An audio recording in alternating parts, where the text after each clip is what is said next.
Coucou, ça roule. Bienvenue dans le deuxième épisode de Pimp My Balcon, ce tout nouveau format où l'on s'amuse à pimper un balcon, en l'occurrence celui de mon amie Héloïse. L'idée étant de le transformer en une immense jungle comestible. Si vous n'avez pas vu l'épisode 1, je vous invite à vous mettre à jour en le regardant juste avant celui-là. On va se retrouver à peu près une fois par mois jusqu'à l'automne pour voir la progression de cette formidable aventure. Allez, en route! 3, 2, 1, Pimp My Balcon!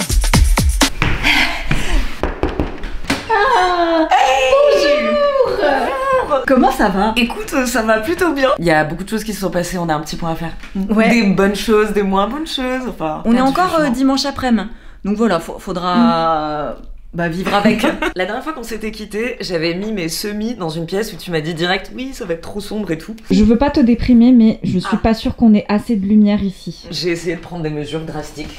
Donc j'ai installé la bibliothèque ici, face à la fenêtre, histoire d'optimiser complètement l'ensoleillement. Et l'arrosage, t'as galéré ou pas? Je vais vous montrer des petits tips, si vous voulez me suivre. Pour y penser, du coup, je m'étais mis un petit post-it avec semis écrit là. Et du coup, j'arrose mes semis.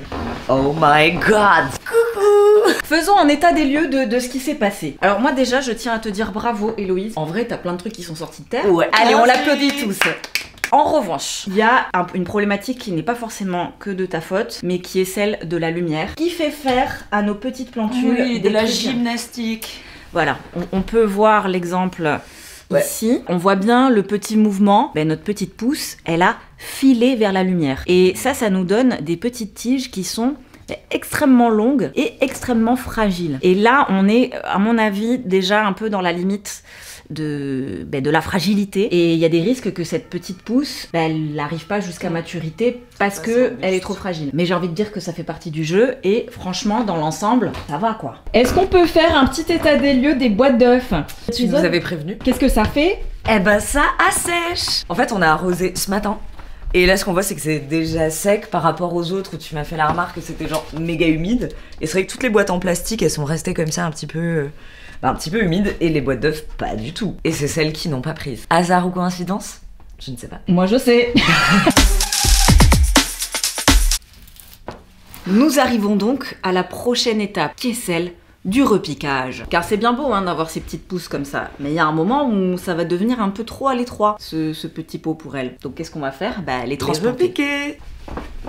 Franchement, moi je trouve ça toujours génial de tenter les semis parce que déjà il y a des trucs qui fonctionnent, ça coûte moins cher, et il y a un petit escargot qui a voyagé avec nous. Quel est le bon moment pour repiquer? En fait l'idée c'est vraiment d'attendre qu'il y ait 4 feuilles pour transplanter. Et là on va essayer de venir séparer délicatement les plants. C'est trop beau!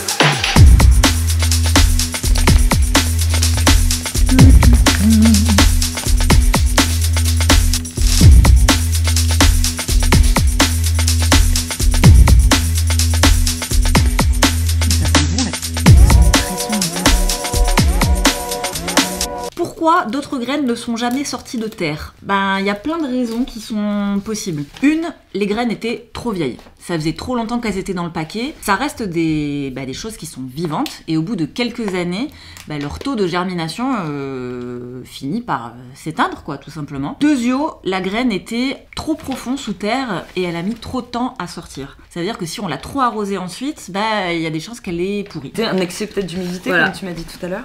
D'un autre côté, si on oublie d'arroser, c'est pareil, notre graine, on annule la phase de germination, c'est ciao, finito les bananos. Alors il m'arrive régulièrement d'aller checker sous les pots, parce qu'on peut avoir des petites surprises de notamment ces petites choses, ces petits animaux très mignons certes, mais aussi très voraces, qui adorent les jeunes pousses. Faites vraiment attention à la présence des escargots et des limaces, parce qu'en une nuit, on peut tout perdre. Petit point également sur la fonte des semis, qui est une maladie cryptogamique qui peut arriver aussi parfois sur ces semis. Alors cryptogamique, c'est un mot un peu compliqué pour dire que c'est un problème de champignons. Il y a des petits indices qui peuvent vous aider à reconnaître cette fameuse fonte des semis. 1. Si votre tige se ramollit et qu'elle se pose vraiment vers le sol, il y a des chances que ce soit de la fonte des semis. Là j'hésite. Je pense que c'est plus un manque de lumière. Deuxième indice, la base de la tige se colore de manière rouge ou brune. Pas très beau, on se demande ce que c'est. Il y a des chances que ce soit aussi une fonte des semis. Si jamais vous êtes vraiment déter et que vous avez envie d'assurer une belle vie à vos semis, il y a un moyen préventif de prévenir tout ça en utilisant par exemple du purin de prêle. Quand on est en ville, malheureusement, on n'a pas forcément de la prêle à portée de main. En revanche, on peut facilement en trouver sur internet, dans les magasins de jardinerie. Les purins de prêle et d'ortie sont des super liquides à vaporiser sur ces jeunes plants pour les fortifier et vraiment les rendre beaucoup plus robustes face aux attaques de maladies et ravageurs. J'ai envie de dire que c'est un investissement à faire si vous avez beaucoup de semis. Sinon, peut-être que c'est un achat peut-être un peu gros par rapport à... Voilà, mais quelques semis. Héloïse, il va falloir qu'on recommence. En fait, il y a une petite astuce avec les tomates. C'est que vous voyez, là, la tige, elle est un peu frêle et elle est toute petite. Mais ce qui est cool avec les tomates, c'est que si on met la tige vraiment sous terre, elle va reproduire des racines. Et en fait, c'est une manière de la rendre un peu plus robuste. Donc, on va vraiment l'enfoncer un peu plus. Bon, et elle, bah tant pis, hein. Mais la bonne nouvelle, Héloïse, Oui. c'est que dans la vie, rien ne se perd, tout se transforme. Donc, bah, ça part au compost, hein, si jamais ça donne rien. C'est pas grave. L'histoire de la vie, en fait. J'ai appris un truc trop mignon il y a pas longtemps, c'est que quand on a des jeunes pousses comme ça, qui sont en intérieur et qui du coup ne profitent pas du vent, bah, c'est qu'on peut recréer ça en leur faisant des petites caresses comme ça. Ça les oblige à fortifier leur tige. Ah, il y a trop de vent, il faut que je sois plus forte. Tu bébé. C'est tout Trop mignon. Je t'ai fait un cadeau. Wow. Ah mais elles sont trop mignonnes. Et tu sais ce qu'on va faire avec? On va pas les manger. Oh, j'avais faim. On va les faire germer pour en avoir encore plus dans quelques mois. Enfin, j'espère. Et ben, on va les foutre tout simplement dans cette boîte d'œufs qui ne nous a pas servi pour les semis. Oh, on adore. Dans quelques semaines, je pense qu'on pourra faire quelque chose. Et j'ai aussi une patate douce. Alors ça, on va utiliser une autre méthode. Est-ce que tu as un verre d'eau? On va faire comme ce que t'as fait avec les noyaux d'avocat là. Oh, le cucu dans l'eau. Elle a pas l'air hyper heureuse cette patate? Si. Laissons cette petite patate profiter De son petit bain de pied, quoi. Voilà. Et rendez-vous dans quelques semaines pour voir ce qu'il en est. Il est venu le temps du grand moment, celui d'installer nos pots. Elle a un casque de chantier. Oui. J'ai un chouchou. J'avais dessiné une petite vulve. On est bon sur la sécu. Voilà. On a le terreau, on a les sacs. Let's go. Hein. On sait où on le met lui? Alors, on va voir comment on en place dans un. On a quasiment mis 2 sacs. C'est-à-dire qu'il y a presque 100 litres. Et donc on avait calculé sur les poids et ils disent que c'est 18,5 kg, 50 litres. Ça ferait 37 kg. Et après ça prend 40% en plus avec la pluie. Trop bien.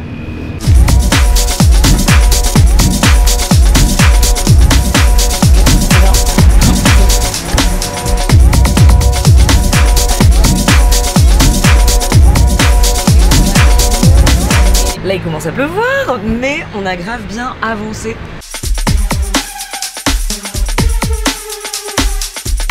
Je vous fais un petit point pollution, parce que la pollution, bah, c'est pas juste l'air qu'on renifle. Sonore, lumineuse, terrestre, la pollution fout le sbeul à peu près partout. Si on parle de la pollution des sols, eh ben, il va falloir faire attention si on veut faire pousser du comestible. Si on vient d'acquérir un nouveau terrain, ça vaut toujours le coup de se renseigner un petit peu sur son historique et par exemple demander à sa mairie s'il y a des recommandations. On n'est jamais à l'abri de tomber sur un sol qui est bourré de plomb, de métaux lourds, dégueux. Après, il faut se dire que sur le temps long, plus on va rajouter de la matière organique, c'est-à-dire du compost, plus le sol a des chances de se régénérer. Donc c'est pas complètement cause perdue, c'est juste que dans les premières années, il va vraiment falloir faire attention. Côté pollution des airs, les pires relous sont les métaux lourds et les particules fines. Et il faut savoir que plus on monte en altitude, plus on a des chances de profiter d'un peu moins de pollution. En fait, les métaux lourds et les particules fines, ils sont concentrés à hauteur des animaux et des petits-enfants. Alors pour ne pas se laisser enquiquiner par ces polluants, on va leur mettre le plus d'obstacles possible. En privilégiant le côté court au côté rue, en créant des palissades. C'est simple, plus nos plantes sont protégées, mieux c'est. Les légumes feuilles ou racines auront tendance à plus absorber les polluants que les légumes fruits. Si le sujet de la pollution vous intéresse, j'ai déjà réalisé quelques vidéos sur le sujet, je vous les mets par ici. Je complète avec quelques recolectures, des bouquins qui parlent très bien de comment aménager son balcon quand on débute. Voilà, vous voyez, ils sont très très beaux, je vous mettrai les refs dans la barre d'infos. Ah oui, et celui-là il est très complet pour quand on a un jardin plus grand, en pleine terre. Et ceci n'étant évidemment pas une liste exhaustive, bien sûr. Héloïse, Bon bah Ophélie, est-ce que C'est cru à la télé, alors qu'on est tout simplement sur YouTube. Et encore une fois, un dimanche après-midi en PLS. Est-ce que tu as passé une belle après-midi? Ouais, on a mis tous les bacs, on a repiqué. Bon, ok, on a des semis-confilés, mais ça, c'est les aléas de la vie, quoi. Ça fait partie du jeu. On a moins de sacs de terre qui traînent dans les couloirs. Ah ouais, ça, c'est génial. En fait, on est au mois d'avril, donc c'est même si ça y est, on entend les petits oiseaux et tout, la nature se réveille. Nous, pour tout ce qui est potager, on peut encore attendre quelques semaines parce qu'il fait encore trop froid. L'idée, c'est encore de laisser nos petites pousses au chaud. Et la prochaine fois, on sera au mois de mai et ce sera enfin le temps de les planter. Et on a fait les nouveaux semis aussi, là, d'avril. Et pour le reste, on prendra des petits plants, genre les fraisiers, les trucs qu'on n'a pas pu faire. Et voilà, et c'est très bien, en fait. Et voilà, c'est la fin de ce deuxième épisode de Pimp My Balcon. Rendez-vous au prochain épisode dans un mois. D'ici là, on vous invite à évidemment faire la même chose que nous. Bisous, plantez tout, plantez-vous. Oui. Love. Sur vous.